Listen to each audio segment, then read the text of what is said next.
The Behind the Book lecture series is made possible by World eBook Library, the world's largest database of portable ebooks for academic research, and the World Heritage Encyclopedia, the world's knowledge at your fingertips.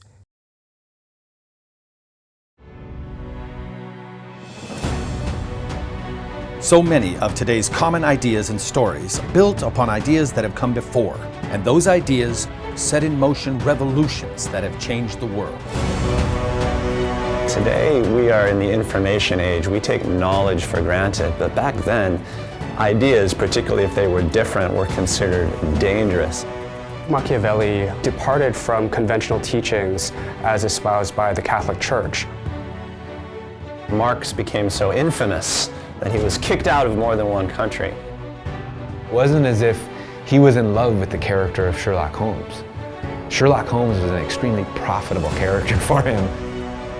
These are the stories that have inspired us to make the modern world we have today.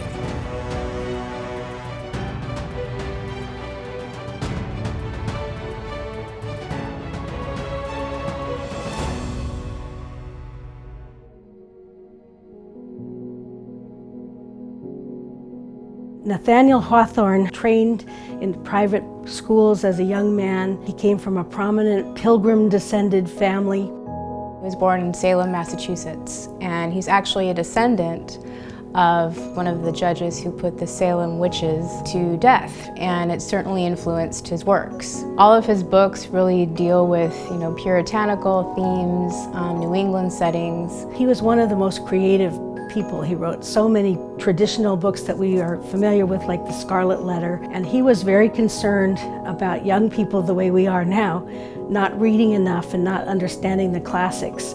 So he started his own movement with a trend toward opening up doors so that children can be free with their imaginations. And so then there was this attempt this foray into children's literature. He wrote short stories for magazines, and he even wrote adaptations of myth and folklore. He had already published The Scarlet Letter, and his first real foray into children's literature was Wonder Book, Stories for Girls and Boys.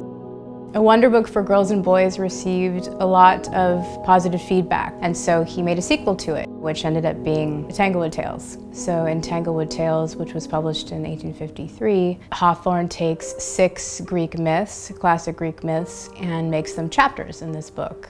And they are very, very profound. The first tale in Tanglewood Tales is the tale of Theseus with the Minotaur, a giant monster. The tales are so involved with young men's relationships with their fathers in particular, and also their mothers, and friendships, and conquering fears, and addressing many of the things that we think about, but we don't really like to talk about. So he brought these out and sort of opened the door to people being able to talk emotionally and share some of their feelings. I thought that was a very important contribution.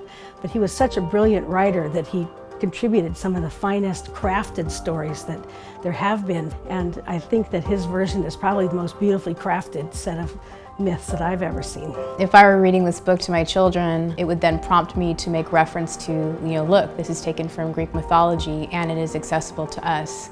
And this author is retelling it in a really engaging way, which might prompt them to explore Greek mythology, which I think might have been his intent.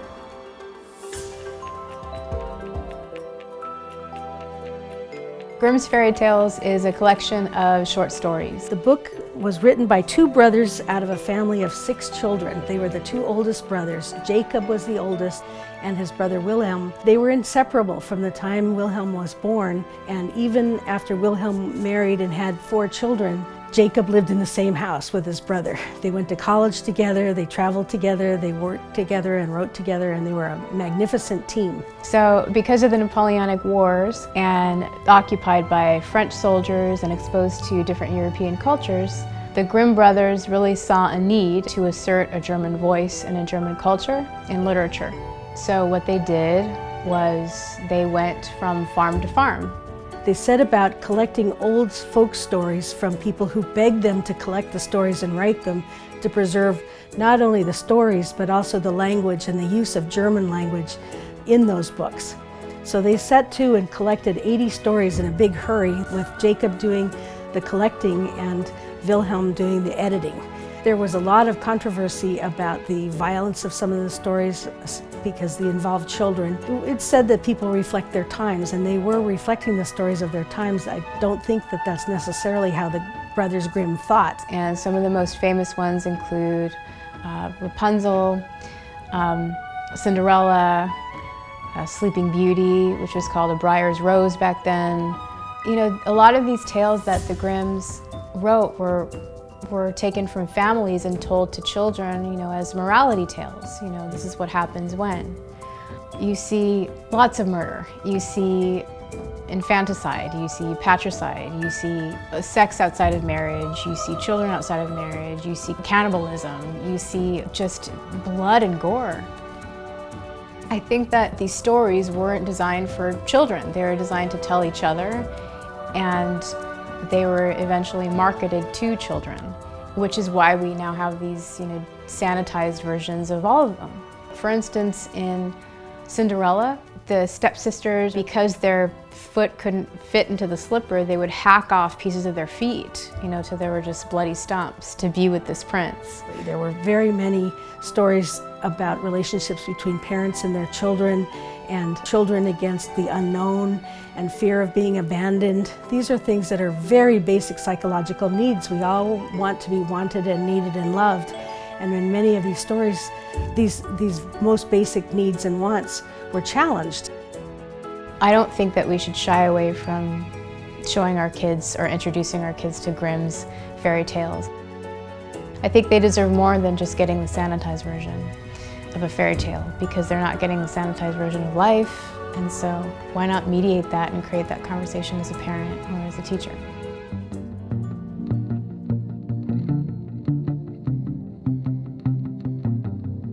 Charles Dickens was a sensitive, bright boy who experienced a terrible event in his childhood. He was probably a primary age 7, I think. His father was thrown in debtor's prison along with the rest of the family, and he was made to go to work in some sort of ink factory, and finally he was released and sent to a boarding school, which was the source of what you read in Oliver Twist.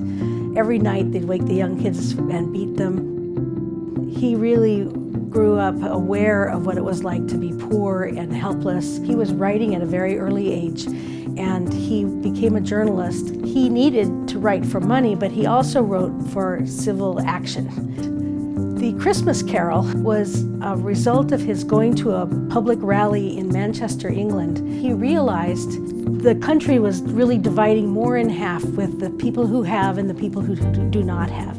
And so he decided on that day, at that speech, that he was going to write a book to change everything. And he wrote the most heartwarming, appealing story with the biggest bite, and illustrate the difference between what that warm, happy time of Christmas means to people who have, and contrast it to the Cratchit family who had very little, if nothing. The book was an instant hit because he was already popular in that time. It really changed people's ideas about developing schools for orphans and workhouses for children that were much more moderate and supportive and developmentally appropriate for children. But it was just astonishing, the effect that this book had upon writing.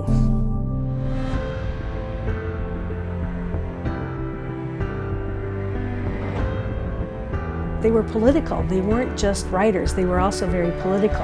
And they were out there, and they were bringing things to people that were controversial and food for discussion. And they also represented their times by preserving the classics and introducing change and affecting change. And that's one reason why they've lasted so long. So it's important to hand down these stories from generation to generation and to keep these stories alive. If you're a child even now, you get this blueprint of how we're wired, how dark we can go, the pitfalls of the choices that you make, how you can change them if you want, and how every day is a chance to change them, and the power that you have as a human being and a voice that you have in the world. Children also love to read when other children triumph. So family involvement with children's reading is just just so important, and preserving the classical books is such a wonderful way to bring the family together, and the children will really have another way of learning about what's going on in some of the best literature in the world.